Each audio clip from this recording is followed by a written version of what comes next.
Hey Star Trek fans, Captain Chris here, and I've got a brand new video for you today. And what I've got here is I'm in my shop and I just purchased a Star Trek Nemesis Dolphin phaser with the electronics upgrade.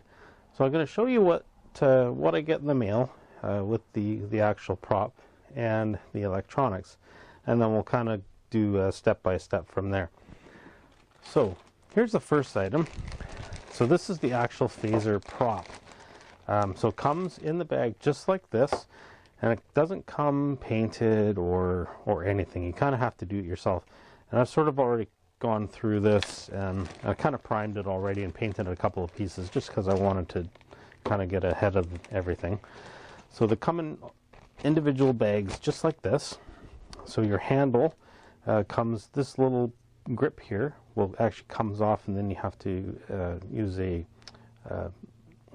epoxy to glue that down, and this part is just screwed down. This part here is your cowl, and this is held in by magnets, and then you have your little chamber there, and it actually just comes out in parts like this. So that's that one piece there.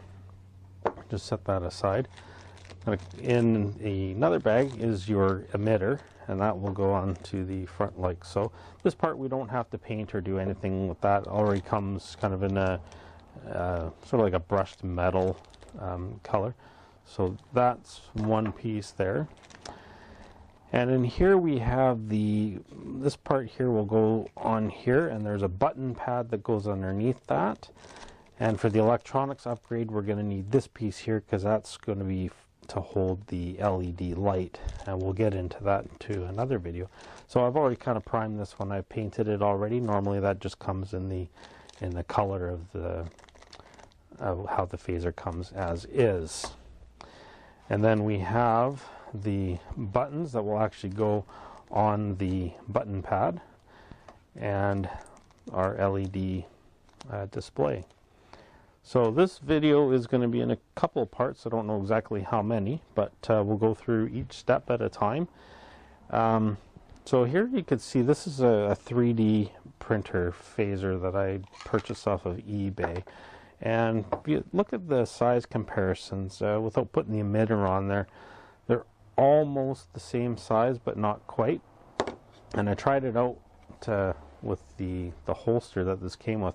And it fit okay, but not perfect. I'm probably going to want to try and find a proper holster for this to fit, because as it stands, I can't really use this holster with this phaser. So this is just this is a Dolphin phaser, 3D print.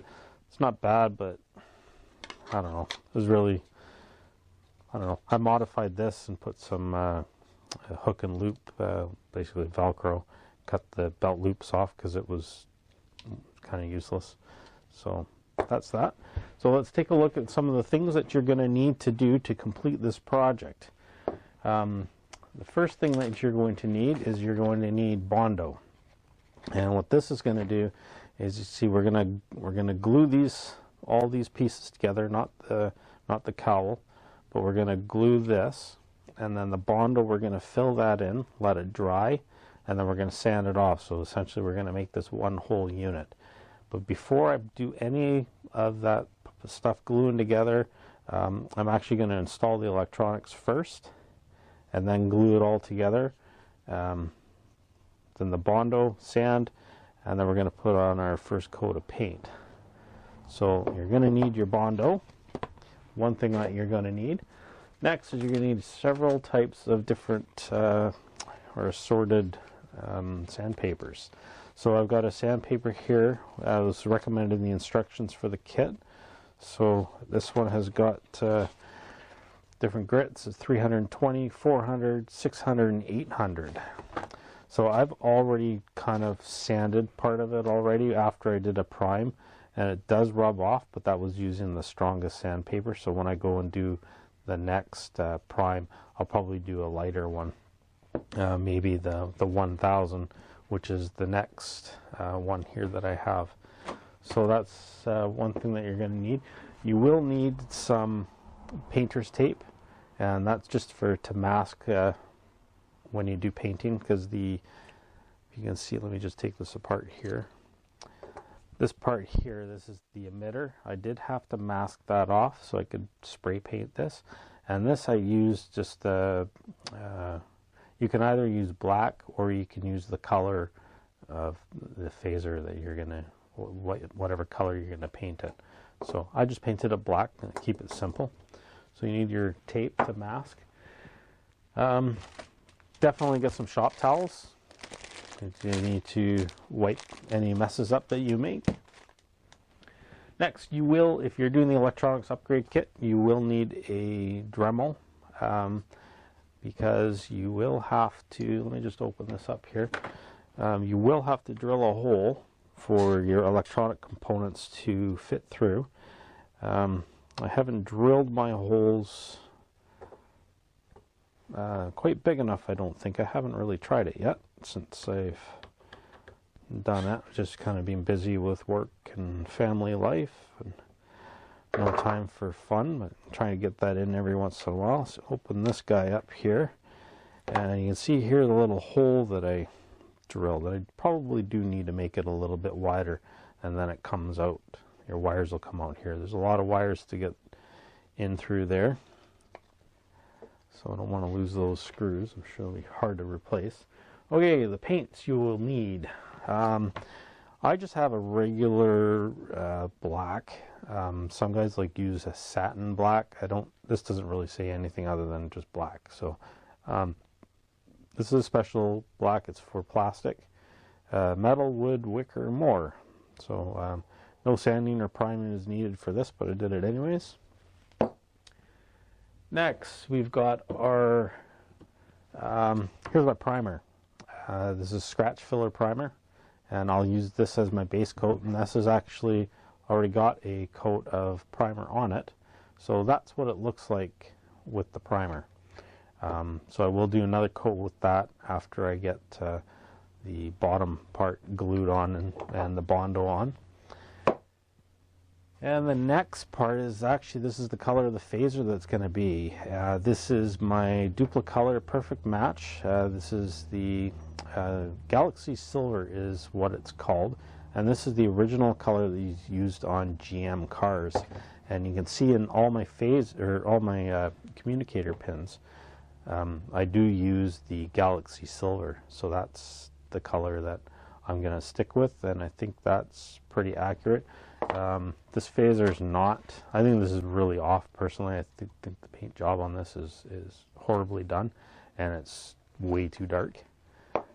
Should be lighter, so, but we'll take a look at it, and some of the pictures that I see of these phasers, they do look out to be that color. So we'll give that a shot. Now this is, it's not recommended, or it's not, sorry, not recommend, shouldn't say recommended, it's not necessary. This is a protective clear coat finish. Now you can clear coat finish this. It's not too bad. This has got a clear coat on it. You cannot really tell that it's clear coated, but I'm going to make the decision whether I'm going to put it on or not after I do the final paint job and see whether or not I want to put it on. Now the props that are used in all the movies and the TV shows, they're not clear coated. So, but again, I'm going to make the decision whether or not I'm going to do it. So if you're going to have the electronic upgrade, you will also need a hot glue gun, just to glue your parts, electronic components in there, and make sure that they stay and don't fall apart. So here's our electronics that's going to go inside the phaser. So we have the speaker, and quite disappointing that the speaker isn't as loud as I had hoped it would be. So the components that these come in is you've got your speaker. This is your light board, which is going to light up these things here, whether that's the energy cells. So they'll light them up to red, and it comes with a magnet, which you do have to do a somewhere in here, I can't remember where it is. I'll have to embed this actually in there, so when this closes it makes contact with the board. I think I have to embed it up in here, so when I close it the circuit board will stop the lights in that part. So then we have the this is your strength settings, so they come up in different colors, and then we have our strengths up and down, and then our trigger button. And this particular one comes with a rechargeable battery, charging port, and this is your on and off switch. So let's just flick this on right now, kind of show you what it's going to look like. So here we have,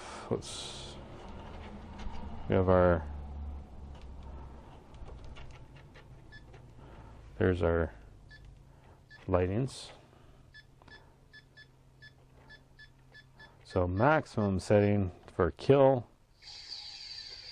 and then you see the LED light there is, and then if we take that magnet wherever it went to,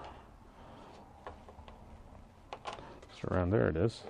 Now if we put the magnet on the back of this board, see how it turns the lights off, and that'll just do that.